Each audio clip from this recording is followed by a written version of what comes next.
Hi friends, this is James and Cara, and we are Kerouacs Cruising. We are taking you on a journey, traveling the country with our dogs and finding remote places where the dog And us can roam free and play while we discuss life's growths, beauty, and some struggles along the way. We recommend pairing our episodes with our blog at kerouacscruising.com, where we organize accurate information in an easy-to-follow format, removing all of the conversational goodies. The link for this episode's blog post is in the show notes. We encourage you to join the conversation by commenting where you listen, engaging with us on Facebook or Instagram at Kerouacs Cruising, or email us at join@kerouacscruising.com. In the meantime, thanks for tuning in. Sit back and enjoy the journey. Good morning, friends. Hi, everybody.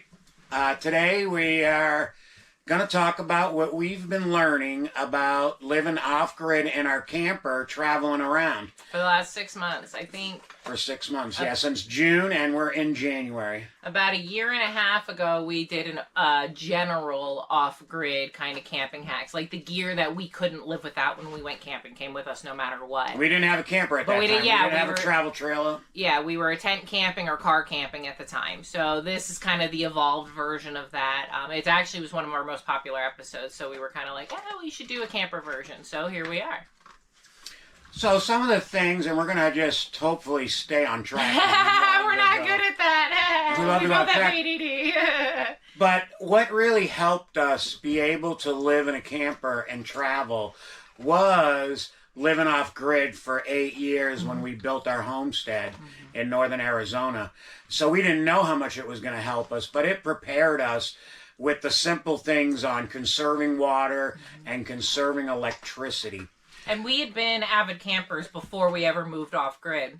So we have a lot of camping experience, yeah, and then of course the 8 years of building our homestead off grid. So that did help us, but that doesn't mean that you can't do it if you don't have that. So I want to give that kind of that's why we're doing the video, to help people out. To give you the information. If you ever want a travel trailer and live in your camper, this is new for us, and we've really enjoyed it. But there's definitely things, if you want to stay in the woods for up to 2-3 weeks at a time without moving the camper, there's some things that you got to get used to and you got to learn how to do. Now, and our goal is, because generally most places, the stay limit that you can camp, dispersed camping, boondocking, off-grid camping, whatever you want to call it, is a 14-day limit. Some places almost are shorter. Every state is 14 days. Yeah. We've seen 16 days. In Montana, right? It was 16. Maybe, and then we've seen 10 days too. But that's about the range. So that's our goal, is to be able to not have to move our camper until we have to move our camper.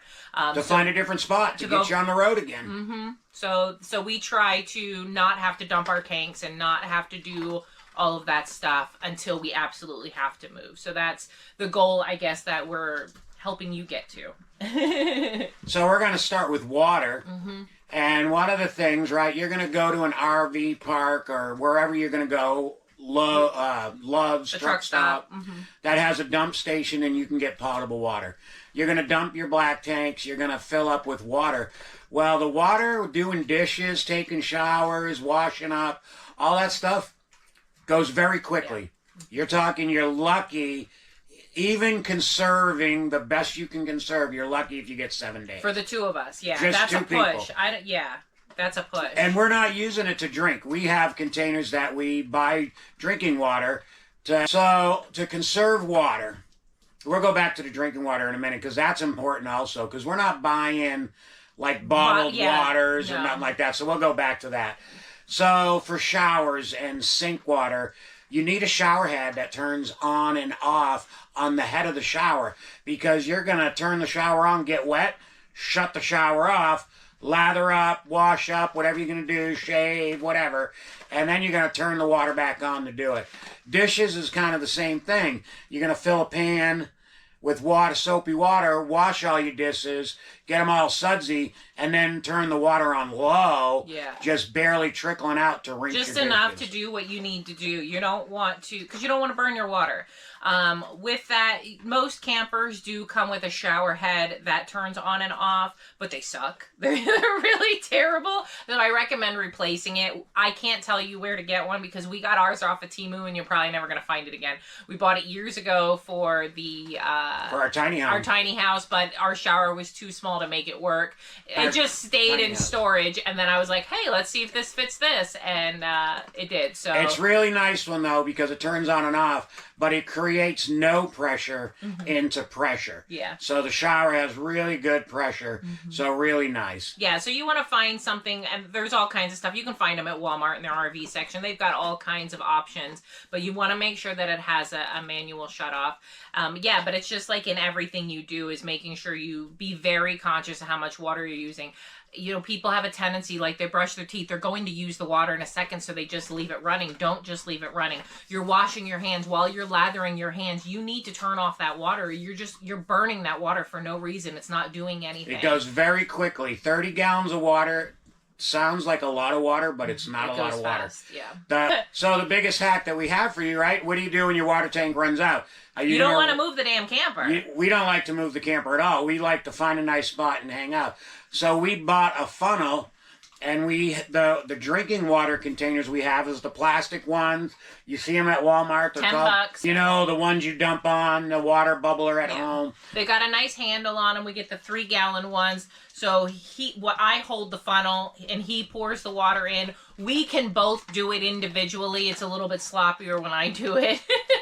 But so the 3-gallon tanks are light enough that one person could do the chore by themselves, but we do it together and pour water into our tank so that we can keep going, so we don't have to move the camper. So it's just a little bit of an extra chore, but as James mentioned, we haul our drinking water anyways. The same tanks, we use the 3-gallon tanks. There's water machines everywhere. Like he said, the Primo machines, they're at grocery stores. Almost every grocery store has a water filling Walmart station. has water filling stations in the back. Typically, they're in different spots. Sometimes they're by the meat department. Well, if you go to Walmart, they used to be in the back, and Walmart has put them in the front now. You're right. But it's less than 50 cents a gallon. Natural Grocery is one of my favorite grocery stores. We go there every chance we get. They've got water for 27 cents a gallon. So we're just always filling water whenever we go grocery shopping. When you eat a lot of fresh produce, you got to go grocery shopping a lot anyway. So it just kind of naturally melds into. Yeah, because it's not. We're not staying out in the camper for 2 weeks. We're just keeping the camper. In a spot for 2 weeks. I will say that so too. That's we a go good to the grocery store probably every 3 to 4 days. We're not camping constantly 24/7. We're not just living in the camper and in the woods. Our camp spot is our bouncing point. It's our home base. So we're doing other things. It's our house. It's our exactly. It's our house. Sometimes we're working. Sometimes we're visiting with friends and family. Sometimes we're on excursions and we're checking out awesome places. So it's just our place where we can rest our head. Everything's set up. We can take a shower. We cook. All of our things live. But we don't spend very much time actually at camp. And as much for 2 people who really love camping, we really don't spend enough time at camp. But lately, it seems like we're always busy, which is a good thing. It's good to have a full life. But with that, so you're going out shopping, still getting groceries. The refrigerator would not be able to hold 2 weeks worth of groceries by any means. There's no way. So whenever you're out and about, you're collecting the things that you need to maintain your life at camp, basically. And so the water thing. So we're filling up 3-gallon jugs almost every time we leave. We have 5 3-gallon jugs, so it's 15 gallons of water. After you fill your water tanks, right, you're wondering, okay, well, if you're showering, you fill in, how's the gray water and from the sink in the shower go? Where's that going then? So what I do, and every state is different, and some states we camp in, it could be totally illegal. So just know that. Check restrictions. Check restrictions. Our gray water can go into the ground and seep in, and Kara's going to talk about the soaps and stuff we use. But what I do when I get to camp, after we set the camper up, I dig a little trench, a hole. So when the gray water comes out of the camper, it goes in the hole. It kind of consolidates it so it's not running all over our campsite, and then it drains into the ground. Mm-hmm. So what that water is, it's going to have hair, particles, because you're washing in it, food particles. So in 2 weeks, it's not going to really be a big deal. If you continued to do that and you lived somewhere in your camper and you did that to your gray water and you didn't have it going into the ground, it's open, it's going to attract flies. We had that happen actually when we first moved onto our off-grid property. We lived in a camper trailer at first, and we had the gray water go off, and it was fine at first. It was no issues, but about 3 months into it, the flies were terrible. It was really bad. So it will attract flies for those people that you can't do your gray water at your regular house. If you're going to live in your camper, dump it on the ground and don't think it's going to not attract flies. It's going to attract flies. But we're only staying somewhere for 2 weeks. We don't notice it's time to dry out. We don't notice the fly pickup. And me and Cara, to save water, only shower every other day. Mm-hmm. So the water that comes out of the tank dries by the time more water comes out. Even doing dishes and stuff like that, because we use a very small amount of water for dishes. Yeah, and there's a balance, right? Because you want to minimize your dishes, right, so that you are using as little water as possible, but at the same time you don't want to create a lot of waste. So we kind of play a little of a balancing game. We have paper plates, we use them fairly often, but we also have regular plates that we use. It kind of depends on the meal. I let the meal dictate. If it seems like it's too thick or messy for paper plates, then I'll use the regular plates. If I feel like being fancy with dinner, if it's a night, we did lamb chops tonight, and I'll use the regular plates. But it's going back and forth. I don't use plastic cutlery. That's a pain in the butt. So it's just about being conscious of that stuff. For the soaps, again, you don't want to attract bugs. So you want to try to use scent-free soaps and biodegradable soaps that are good for the environment. Then they're not going to, create an issue with the plant life. Especially like right now, we're camping in the desert in Bullhead City. It's a very delicate ecosystem. You don't want to be adding chemicals. We're trying to leave no trace behind. Yes, exactly. So be conscientious about what you're doing and what you're essentially putting into the environment, because that is what you're doing. And then he mentioned that we don't shower every single day, and and I don't work out, that's for sure, so it's not like I'm super sweaty or anything crazy like that. But baby wipes, they're a lifesaver. I use them to wash my face every morning, use them to refresh myself. Same for him, keeps you feeling hygienic without feeling sticky or smelly or stinky. Baby wipes and sanitizer wipes in the camping world are a must, and paper towels are a must. Yeah, we use a lot of paper towels, so definitely baby wipes are a big hack. We've always used them. Paper towels. Don't be buying no cheap paper towels. They don't work. Baby wipes that we used to use regular camping. They're a big lifesaver. They make you feel really comfortable when you're camping. And those experienced campers, you're gonna listen to this and be like, we already know all those tricks. But for people that don't camp often, these tricks are really handy before you go out on your first camping trip. Mm-hmm. So we talked about the water having to shut off, on and off. We talked about we dump 10 gallons almost every other day into our camper while we're out here for 2 weeks. So then we get to the black tank, right? Well, if you're like us... If you're not familiar with what the black tank is, that's your toilet tank. That's where your waste goes. So if you're like us, or you're like Cara, really, because I'm a little different. I'm not being a jerk. Okay. So your black tank's your toilet. Cara doesn't like to poop anywhere but her house, her own place. She won't go anywhere. She wants to poop here every day. Before we leave, I gotta poop. That's my system, okay? That's what my body wants to do.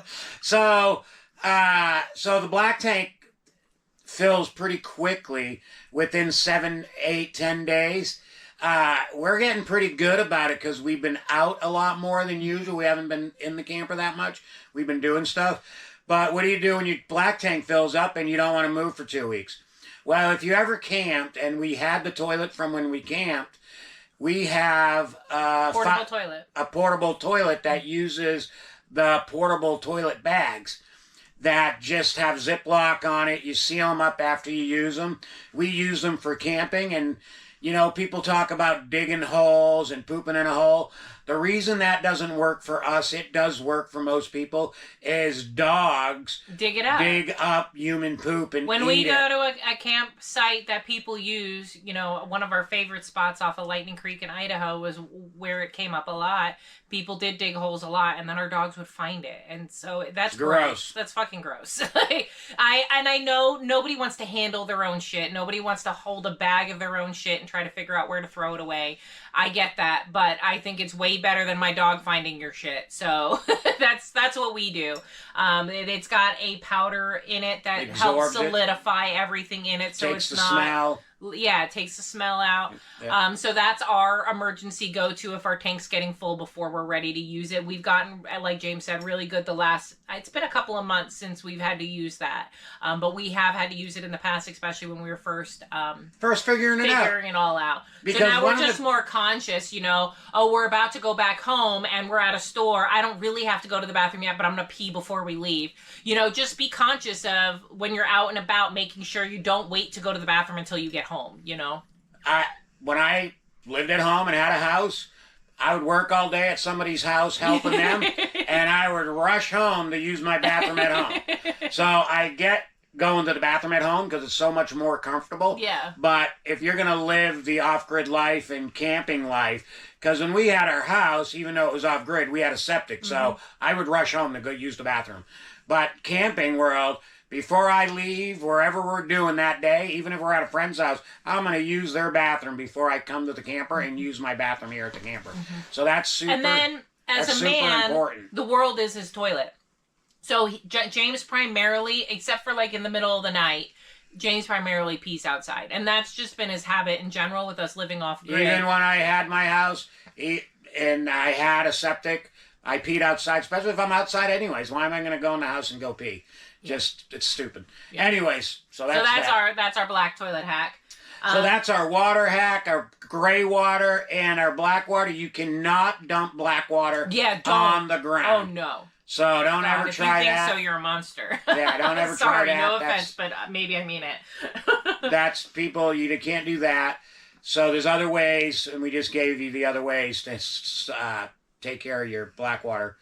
So we talked about a few episodes ago, if you've been following us, we visited a friend up in Flagstaff for Thanksgiving, and in the middle of the night, when we were just trying to catch a little bit of shut-eye before we moved back to camp, we ran out of propane or electricity. I can't remember which one it ended up actually being that got us up out of bed and made us decide to move. And when you're off-grid, propane not only is your heat and your cooking, but it's your refrigerator. So it's really important to keep, and even though you're like, I don't cook a lot, and in summertime I'm not using a lot of propane, the hotter it is, the more your refrigerator is going to be running. So you actually use a lot of propane on a consistent basis. And we typically always have an extra bottle on hand for when we run out because we want to use the bottles up, you know. Which sucks because it does seem like 90% of the time the propane runs out in the middle of the night. Now, you don't want to get up in the morning, especially if it's cold, and go change out your propane. So one of the hacks that we've come up is always having a rocket stove available, nice and easy, so that you can get that cup of coffee in you at least before you go and do anything. And that's not a need. It's just a nice... It's more pleasant. It doesn't. We're used to the rocket stove because we used it a lot camping, but we ran out of propane just recently, and that's why we're talking about the hack.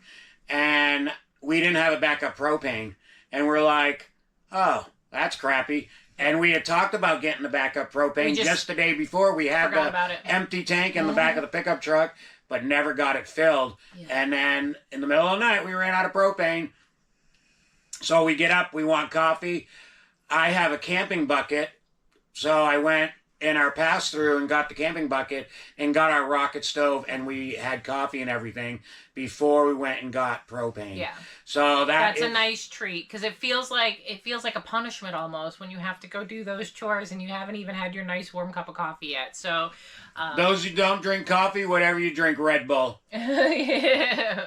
Hot water in the morning. Hot water. But anything, with yeah, that- hot water's the same. Tea, Yeah. you still need to heat it up, Yep. heat the water up. So with that, and I know a lot of people are going to be like, oh, that's gross, blah, blah, blah, blah, blah. People talk shit about it every time we bring it up, but I think it is the biggest hack. We started doing it when we were living off grid. It just makes life so much easier. And a lot of quality brands, and the only one that I'm coming to mind right now, I think actually Starbucks does, but so does Black Rifle Coffee. They make them, is instant coffee. And it makes life so much easier. You just put a little tablespoon or teaspoon, depending on how strong you like your coffee, in your coffee, add it hot water, we put electrolyte packets in ours, makes it delicious. Stir it up and it's done. Like, you don't have to brew anything. You don't have to wait for it. You have to wait for the water to get hot, I suppose. But it's easy. It's convenient. They come in plastic containers most of the time, so you're not worrying about things shuffling around and breaking. And it's freeze-dried coffee. And when I did research on it, your freeze-dried or your instant coffee is actually less likely to have mold in it because of the way that it has to be treated and processed, and it's made right away, than your coffee grounds or your coffee beans. So it's actually better for you, coffee. Again, I know a lot of people will shit talk instant coffee, but And they won't think it's good, but our instant coffee is great. And we do a chocolate caramel salt, electrolytes, element, and super good. So good. It's dessert.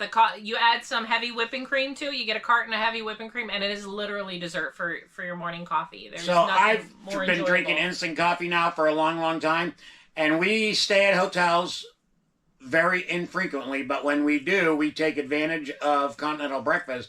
And the last place we stayed during Christmas to go visit my son, the hotel's coffee was drip coffee, which I used to like. Drip coffee was horrible. And so, I know a lot of people instant rely coffee's on, great. I know a lot of people rely on coffee shops, and so they're like, I don't care. But think about how much money you save just having some instant coffee and then getting the stuff at home or in your camper that you need to make it delicious. Like I mentioned, the Element packets, or James mentioned. They're nice little packets. They're convenient. They're just a little packet. And it's perfect size for your cup of coffee. You don't have to worry about anything breaking, shuffling around as the camper And moves. electrolytes in the morning are really good for your body. Your coffee dehydrates you. Your electrolytes are going to help add that back into you. So we go on forever about it, but I think instant coffee is the biggest hack. When you're feeling great that day, you make your coffee a little light. When you want that extra pep, you make it a little stronger. I love it because when in the middle of the day, if I need a little pep, I just pour regular water in it, add all of my stuff with the coffee, and I shake it up, and now I've got an iced coffee. I mean, it's not ice, but a cold coffee in the middle of the day is a little pick-me-up. It's nice and easy. It's quick. It's perfect. It's the perfect hack in my opinion. So then kind of like our equipment. So our solar system has been huge. One of the biggest things right now, it's a money up front. Yeah. So we bought EcoFlow solar generator. You can plug it into an outlet to charge it, or you can plug it into solar panels and charge it, or you can plug it into solar panels and electricity and charge it really fast. Mm-hmm. What I like about it is it's completely quiet, you don't hear it, mm-hmm. and you get free electricity. Now, we've been on the road 6 months. We had a cost up front, but we're not buying gasoline for a gas generator. Mm-hmm. We have 400 watts in solar power, and it is perfect for your camper. It's going to keep your camper charged. Now, running the AC, people are going to be like, well, you need to run the AC in the summer. It will run the AC, and for us it works. Might not work for everybody if you want to run your AC all the time. It will run the AC for about 6 to 8 hours, depending on the sun. But we don't run our AC all day. We'll turn our AC on at 4 or 5 to get it cooled off for the nighttime to be able to sleep. Sometimes we won't turn it on until 6 or 7 if you're going to run the AC. So I highly recommend the solar generator. They are super quiet, and you can get them now that will run 30 amps. Yeah, which is super. we bought ours, and the technology has improved significantly. So you can get a more powerful generator than ours for as much as we spent, or you could get the same one for ours for less. almost $1,500 less than ours. Technology in solar is moving so rapidly. fast that you're almost better if you can wait. You're almost better. Wait till the last minute. Yeah. Wait till the last minute before you buy something, because even if always going, keep always your moving. eye on what you want, and they might go on sale because new technology came out, or you can spend the same amount of money and get something better. So yeah, wait till the last minute. I mean, what it is when you get it. The technology, I think, is going to, especially with AI helping everything, humans be more efficient now. I think just technology is going to keep growing exponentially. So no matter when you pull the trigger, you're going to be behind the 8 ball after you get the thing in your hands. So don't let yourself stress out about that. But lithium batteries, first lithium battery we've owned, and it's been super good. So really good. And with the electricity, so we run our camper on 12 volt 90% of the time. Mm-hmm. So we have 2 6-volt batteries that's created into one big 12-volt battery. And, I can show you how to hook that up, but all you're doing is connecting the black and the red wire, and then your black and red wire normally after that. But one of the things you can do with your 12-volt batteries, so if we plug our camper directly into our EcoFlow, our solar generator, your camper is going to pull 500-600 watts of electricity in the initial probably hour because it's firing everything up. A little trick around that is if you have a battery charger, and battery chargers are super cheap nowadays. You should have one anyways if you're doing if you're going to have a vehicle, whatever. They're super convenient. We don't have a very expensive battery charger, but we have a battery charger. I plug in the battery charger to my EcoFlow, and then I just charge the 12-volt battery separately. Yeah. Or the 2 6-volt batteries. Unless you're running the air conditioner, you don't need. You only need 12 watching volt. TV. I mean, but we if do you're camping, plug in the do you camper. really want to watch TV? For whatever. We Yeah. do plug in the camper, but you don't have to plug in your camper. You can just charge your batteries to have 12 volt. Mm-hmm. So that's another little trick to have the battery charger, because when you plug your camper into the solar generator, it pulls a ton of electricity, and on cloudy days, if you don't have sun recharging the solar generator, then you could run out of electricity if you have 3 or 4 cloudy days in a row. Yeah. And then at that point, there is another trick. You pull your solar generator off. We have ours in our pass-through, and we bring it down the road and we plug it in. If you need to. I mean, you can also use a gas generator. We keep a backup gas generator. When we were in Idaho during the fall, and it was cloudy every day, but it was really cold, so we were running the heat like around the clock. The solar generator just wasn't getting any sun, so we had to use our gas generator. We would charge the solar generator, charge the camper, running both of those. So I think it's important to have both, because it's nice to have your own access to power when you're in the middle of nowhere.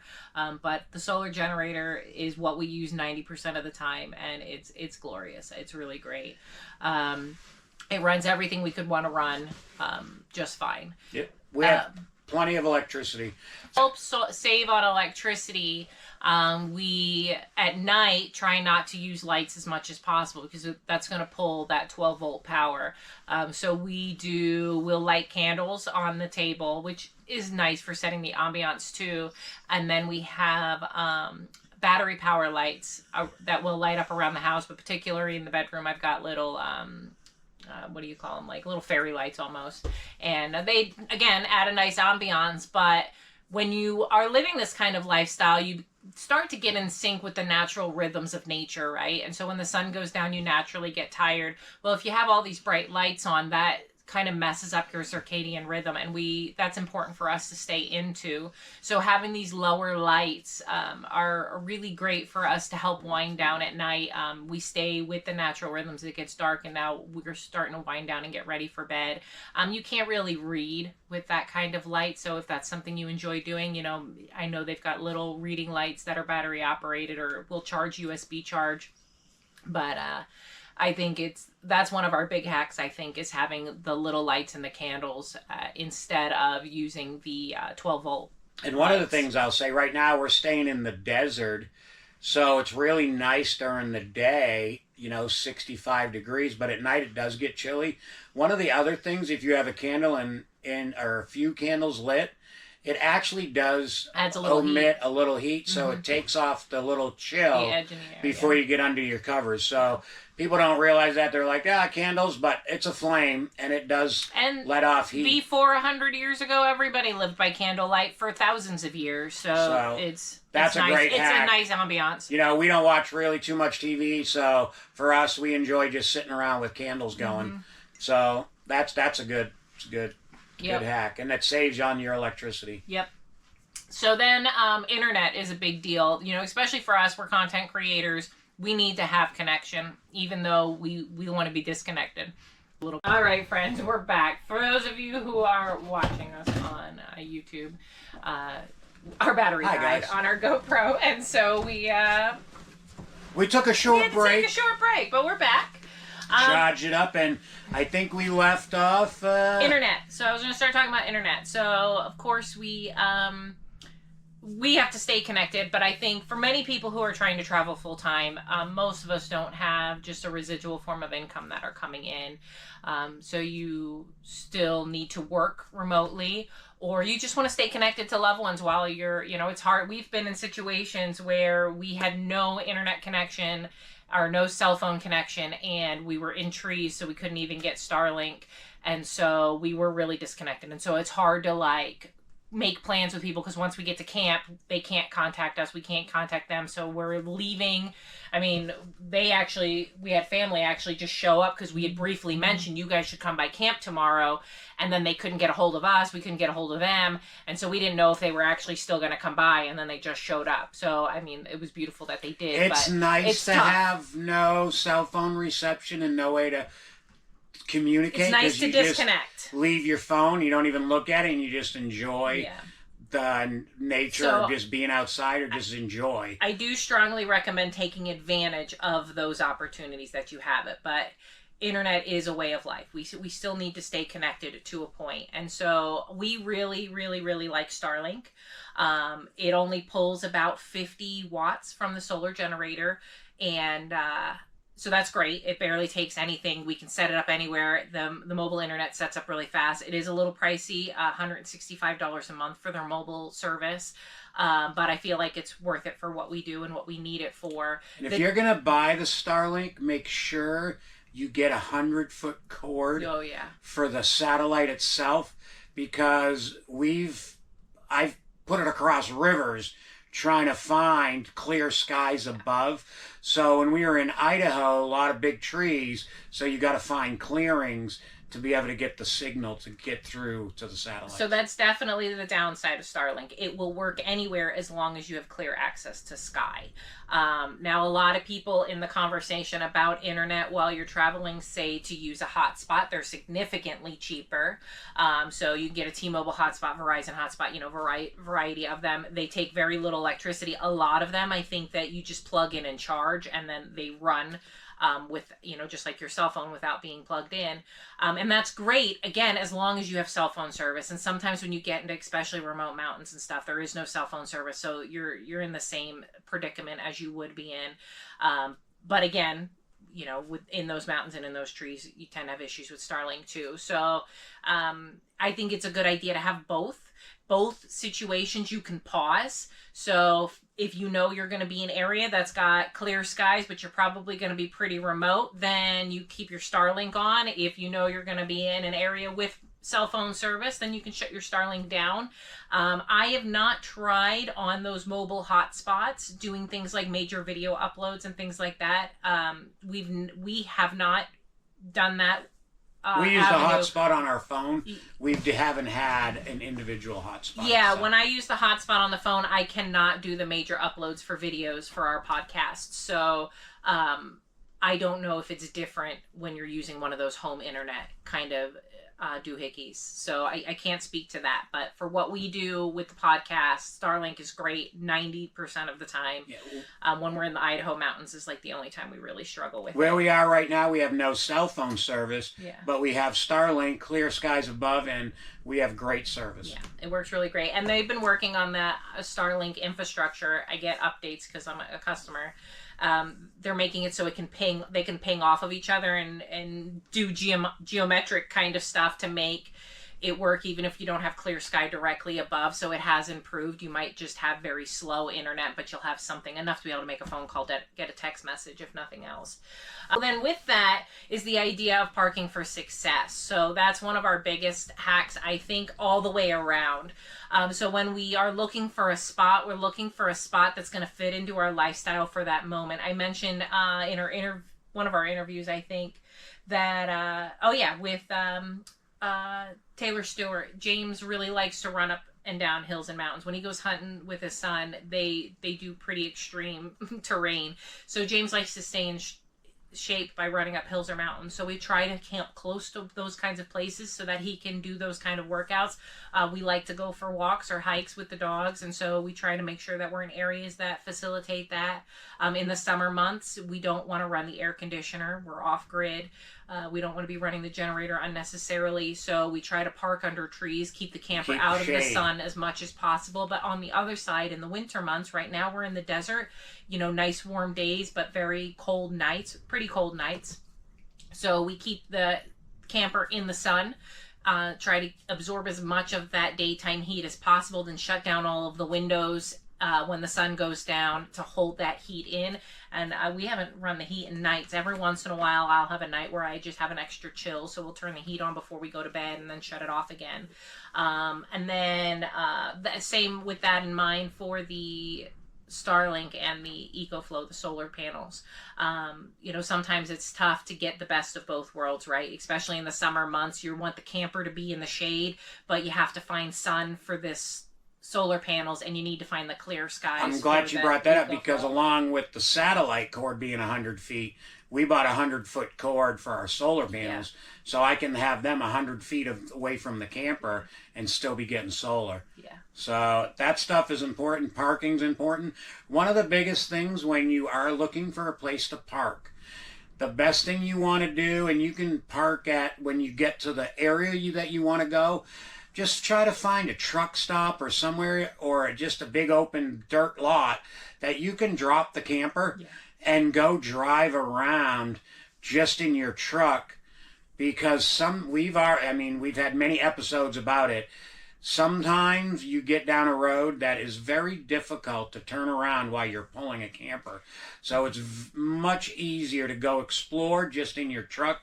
And then when you find the right spot, you just go back, hook up your trailer, and then go to this area that you want to go. And one of the things that we've been finding, because, we do a lot of scoping out in advance before we actually have boots on the ground. And so we're looking at satellite maps. We're looking, with overlays for BLM land and all kinds of things like that to make sure this is a doable area.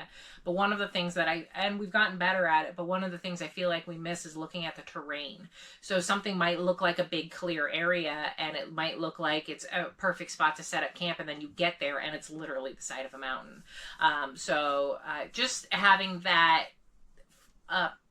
forefront of looking at all of the possible things that could, and a lot of it comes with practice, but hopefully if it's in your mind, you'll consider it.